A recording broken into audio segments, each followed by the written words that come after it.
Welcome to the Visual Storytelling Podcast. Why do filmmakers use slow motion? Well, I'm about to tell you.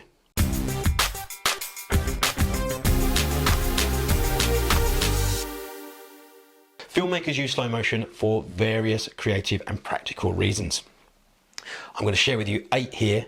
The first being emphasize details. So slow motion allows filmmakers to emphasize specific actions, emotions, or details within a scene by stretching the time it takes for them to unfold.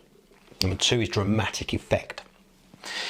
It can create a dramatic effect and a visually striking effect, making scenes more intense or captivating, especially for action sequences, sports, or emotional moments. Highlighting motion. So slow motion is often used to showcase the beauty of movement, whether it's in dance, sports, or nature, by allowing viewers to see intricate motions more clearly. Visual poetry. So filmmakers use slow motion to add an element of visual poetry and aesthetics to their work, turning everyday actions into something more profound. It also provides a unique way to manipulate time within a narrative, creating a contrast with real-time scenes. So if you think for scientific or educational purposes, slow motion is also used for the scientific analysis and educational purposes, allowing viewers to study events that happen too fast to perceive in real time. So a good example of this would be when you see high speed, let's say something piercing a balloon and the balloon bursting in the water or the air, whatever's put inside the balloon, it kind of explodes, and you see that lovely water shape of the balloon that's held before it crashes. High speed cameras are great for that, and that's slowed right down, so you get that slow motion, you get that real scientific and educational and impactful effect. And then we go on to sort of smooth playback as well. So in some cases, it's used to achieve smooth playback. That's particularly when capturing high-speed events like fast-moving vehicles or explosions. Slow motion can also affect the audio, particularly so making it slower and potentially more immersive when used in conjunction with appropriate music or sound effects. Good example, I suppose, of this would be when you have, let's say you have in a movie, you've got a fight scene and you get the sort of the heavy breathing. Let's say you've got a sniper in the field and they're controlling the breathing. They slow it right down and they focus on, they have some emotive music, but then they slow it down, the sound down on the breathing and how it sort of goes from being and then into sort of calm as the sniper relaxes into position. So that's a really good way of using breathing and sound. So on the subject of sound, with all the music and sound effects you hear in the podcast episodes, I use Epidemic Sound. They have over 50,000 tracks and 200,000 sound effects, so you're never short on choice. I'm able to split tracks into stems, allowing full creative freedom, with the best part is I never have to worry about copyright claims. Now, I have the commercial package, which allows me to publish anywhere online, monetize up to 3 channels per platform, unlimited downloads, publish content for clients and businesses, and unlimited use in digital ads. So if you're looking for a platform that offers music and sound effects at competitive prices, I personally would recommend Epidemic Sound. I'll leave a link in the description of this episode that entitles you to 7-day free trial. However, be advised that after the trial you may be charged. So if it's not for you, don't forget to cancel it.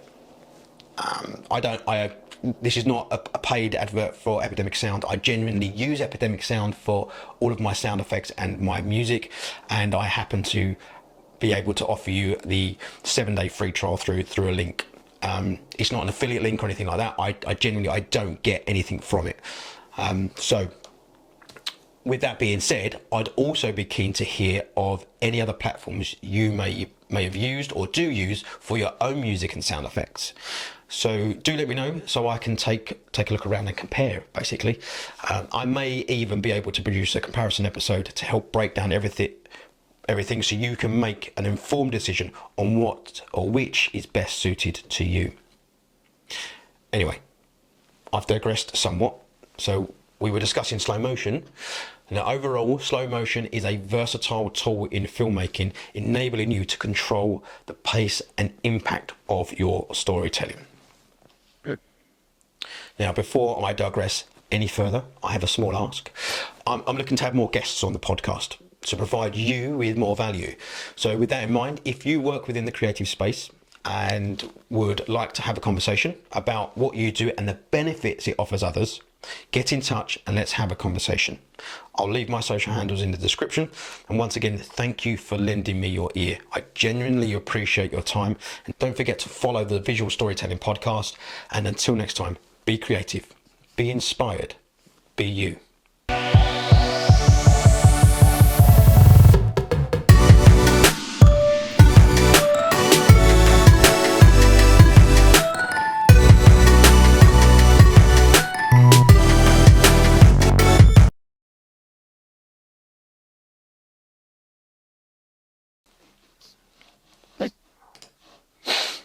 Episode 4, shoot raw. 3, 2, 1, let's go.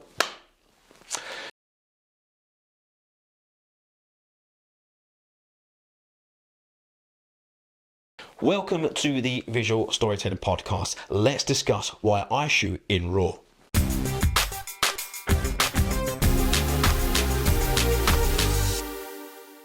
As a photographer, one of the most common questions that I get asked is why I choose to shoot in RAW rather than JPEG. Now, both formats have their place, but for anyone serious about capturing the highest quality images and maximizing editing flexibility, RAW is a game changer, and here's why. RAW files capture everything the camera sensor sees. They retain all the information about color, detail and exposure, resulting in much larger file sizes but an incredible level of detail and depth. JPEGs, on the other hand, compress this data and discard much of it, which limits what you can do in post-processing. In post.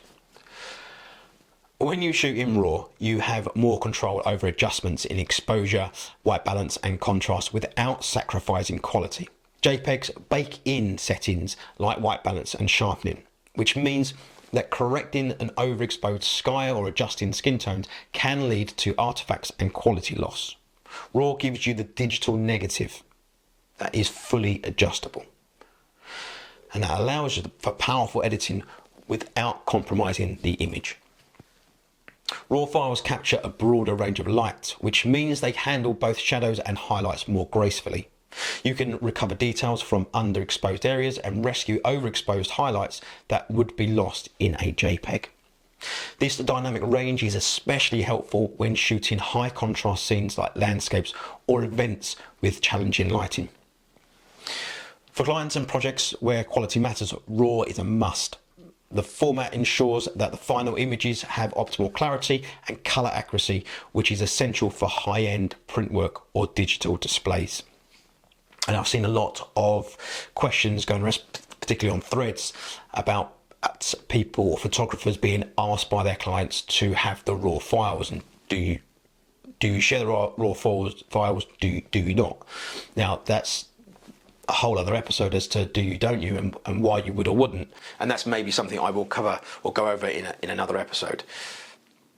Now, RAW files give you a master image that can be and that's maybe something I will reprocessed as software improves over time.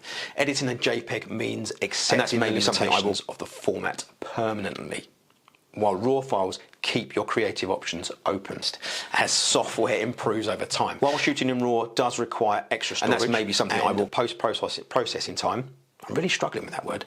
Post-processing time, the benefits for serious photographers improves over time. For any creative professional, capturing images in RAW, and that's maybe something I will delivering the best possible versions of your vision. Improves over time point on being sort of, and that's maybe something I reprocess.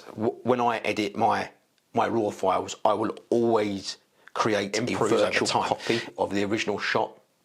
So then that gives you a double layer, and that's maybe something I will of backup of protection. So if you do corrupt the file or improves over time. You do completely mess it up, and that's maybe something original that you can go back to. That's just something to bear in mind. Now, I love answering your photography-related questions. So if you've always got that original that you can get answered or discussed, then ask away, and I'll do my utmost to provide you with a to-the-point response that will hopefully not only answer your question, but offer you clarity as well. You can leave a question here on the podcast or contact me through Threads at Gary Fernon. I'm on Threads quite a lot. So yeah, just get in touch, but offer you clarity as well.